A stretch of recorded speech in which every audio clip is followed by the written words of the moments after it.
सुनहरे, देखा जो आपका ये सफर, मेहनत से लिखी हर एक सतर, सुनहरे लोग हैं ये। अस्सलाम वालेकुम नाज़रीन, सुनहरे लोग में मैं हूं आपका मेज़बान सैयद अब्दुल बासित।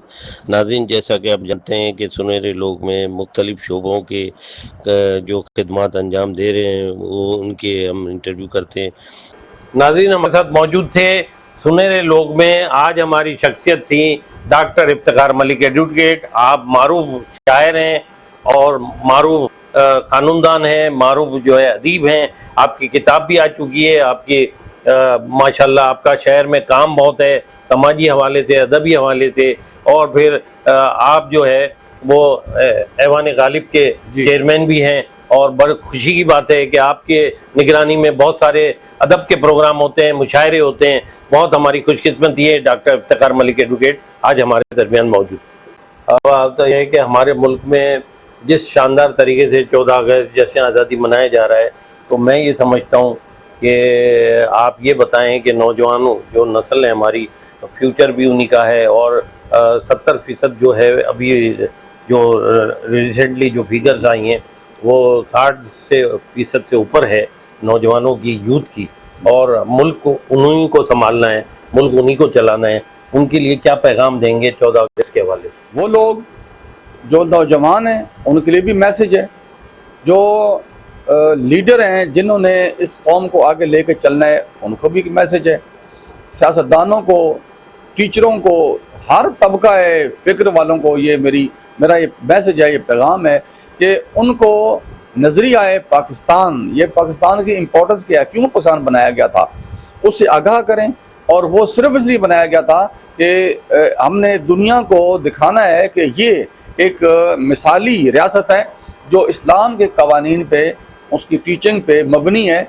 और उस तरह से हमने वो फैसिलिटीज़ आवाम तक पहुँचाई हैं जो कि अल्लाह ताला भी पहुँचाना चाहता है और जो इंसानियत के लिए दर्जा कमाल रखती है। मुल्क का नौजवान मायूस होकर बैरूनी ममालिक, यूरोप है, अमेरिका है और दीगर ममालिक जाना चाहता है, और इसको कैसे रोका जा सकता है कि उनमें कॉन्फिडेंस आए, क्योंकि उनकी नौकरी नहीं है, उनकी तालीम में फैसिलिटीज़ नहीं है। तो किस तरह इनको रोका जा सकता है और किस तरह हालात बेहतर हो सकते हैं? जी बिल्कुल, ये पाकिस्तानी कौम जो है या पाकिस्तान के जो वसाइल हैं, पाकिस्तान के अंदर जो रिसोर्सेज हैं, वो कोई कमी नहीं है। इनको सही तरह से यूटिलाइज़ करने के लिए ज़रूरत है कि गवर्नमेंट की पॉलिसी इस तरह की हों, यहाँ रोज़गार मिलें। और यहाँ पे हर नौजवान जब वो तालीम मुकम्मल करके वो फारिग होता है तो वो टेक्निकल तालीम हो या उसके अलावा कोई तालीम हो, तो उसके लिए बेरोज़गारी यहाँ पे नहीं होगी। तो लोग क्यों बाहर जाएंगे? कोई बंदा जो पाकिस्तान से बाहर जाता है, बहुत कम ऐसे लोग हैं, 99.9% लोग ऐसे हैं जो सिर्फ रोज़गार के लिए बाहर जाते हैं। अगर वही रोज़गार उनको यहाँ प्रोवाइड कर दिया जाए तो कोई बाहर जाने को तैयार नहीं, कोई बाहर नहीं जाएगा। नाकाम होने की वजह यहाँ का सिस्टम है।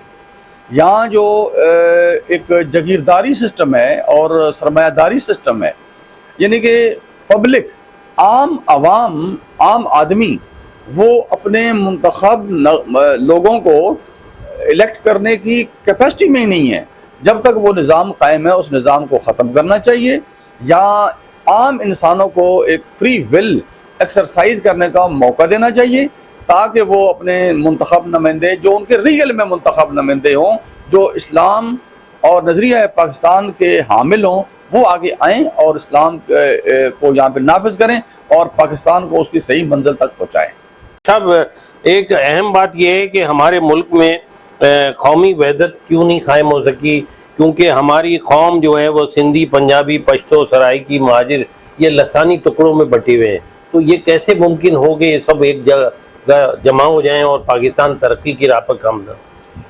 मैं कहूँगा कि इसकी पीछे भी जो हम सारे ये 4 सूबे हैं और इनको ये इसके लोग रहने वाले जो खवास हैं, खवास ने इस कौम को तकसीम किया हुआ है। जहाँ तक आवाम का ताल्लुक है, आवाम को मैं तो ऐसी बातें नहीं है। अगर आवाम को उनकी बुनियादी ज़रूरियात, जैसे पीपल्स पार्टी का नारा था कि रोटी, कपड़ा और मकान, इसी तरीके से एजुकेशन, हेल्थ और जो बुनियादी फैसिलिटीज़ हैं ये अगर प्रोवाइड कर दी जाएं तो मैं नहीं समझता कि इसमें कोई मुख्तलिफ यानी कौमों के अंदर कोई ایک قوم ہونے میں ہمیں کوئی رکاوٹ محسوس ہو، لیکن یہ کیونکہ نہیں ہوتا ہے، غربت ہے، یہاں پہ لوگوں کو موقع ملتا ہے، وہ جو بڑے لوگ ہیں سو کالڈ، جن کے پاس پیسہ ہے، جگیریں ہیں، وہ لوگوں کی یعنی کہ اس کی جو نا اوپینین، ان کی رائے اس کو متاثر کرتے ہیں اور ان کے اندر وہ شعور پیدا نہیں ہونے دیتے، اس لیے وہ رکاوٹ ہے۔ یہ چیزیں رکاوٹیں ہٹائی جائیں تو انشاءاللہ مجھے یقین ہے کہ یہ ایک قوم ہے اور ایک قوم بن کے رہے گی، کیونکہ ہسٹری دیکھیں نا، ان سارے لوگوں نے ایک پلیٹ فارم پہ آئے تو ایک قوم بنی اور ایک پاکستان انہوں نے حاصل کیا۔ صاحب ایک اہم بات یہ ہے کہ ہمارے ملک میں قومی وحدت کیوں نہیں قائم ہو سکی، کیونکہ ہماری قوم جو ہے وہ سندھی، پنجابی، پشتو، سرائکی، مہاجر یہ لسانی ٹکڑوں میں بٹے ہوئے ہیں، تو یہ کیسے ممکن ہو کہ یہ سب ایک جگہ جمع ہو جائیں اور پاکستان ترقی کی راہ پر گامزن؟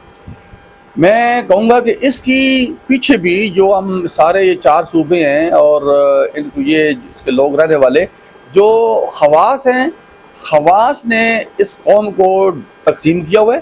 جہاں تک عوام کا تعلق ہے، عوام کو میں تو ایسی باتیں نہیں ہیں، اگر عوام کو ان کی بنیادی ضروریات، جیسے پیپلز پارٹی کا نعرہ تھا کہ روٹی کپڑا اور مکان، اسی طریقے سے ایجوکیشن، ہیلتھ اور جو بنیادی فیسلٹیز ہیں یہ اگر پرووائڈ کر دی جائیں تو میں نہیں سمجھتا کہ اس میں کوئی مختلف یعنی قوموں کے اندر کوئی ایک قوم ہونے میں ہمیں کوئی رکاوٹ محسوس ہو، لیکن یہ کیونکہ نہیں ہوتا ہے، غربت ہے، یہاں پہ لوگوں کو موقع ملتا ہے، وہ جو بڑے لوگ ہیں سو کالڈ، جن کے پاس پیسہ ہے، جگیریں ہیں، وہ لوگوں کی یعنی کہ اس کی جو نا اوپینین، ان کی رائے اس کو متاثر کرتے ہیں اور ان کے اندر وہ شعور پیدا نہیں ہونے دیتے، اس لیے وہ رکاوٹ ہے۔ یہ چیزیں رکاوٹیں ہٹائی جائیں تو انشاءاللہ مجھے یقین ہے کہ یہ ایک قوم ہے اور ایک قوم بن کے رہے گی، کیونکہ ہسٹری دیکھیں نا، ان سارے لوگوں نے ایک پلیٹ فارم پہ آئے تو ایک قوم بنی اور ایک پاکستان انہوں نے حاصل کیا۔ ڈاکٹر ناظرین ہمارے ساتھ موجود تھے سنہرے لوگ میں، آج ہمارے مہمان ڈاکٹر افتخار ملک ہے، ایڈوکیٹ، آپ معروف شاعر ہیں، ادیب ہیں اور قانونی پیشے سے تعلق ہے آپ کا، قانون دان ہے۔ میں آپ کا بہت دل سے مشکور ہوں ڈاکٹر افتخار ملک صاحب، آپ نے ٹائم دیا، وقت نکالا، اور 14 اگست کے حوالے سے ناظرین بہت ہی تفصیلی گفتگو رہی، اور ہم آپ سے اگلی شخصیت کے ساتھ پھر ملیں گے۔ اللہ حافظ۔ سنہرے دیکھا جو آپ کا یہ سفر، محنت سے لکھی ہر ایک سطر،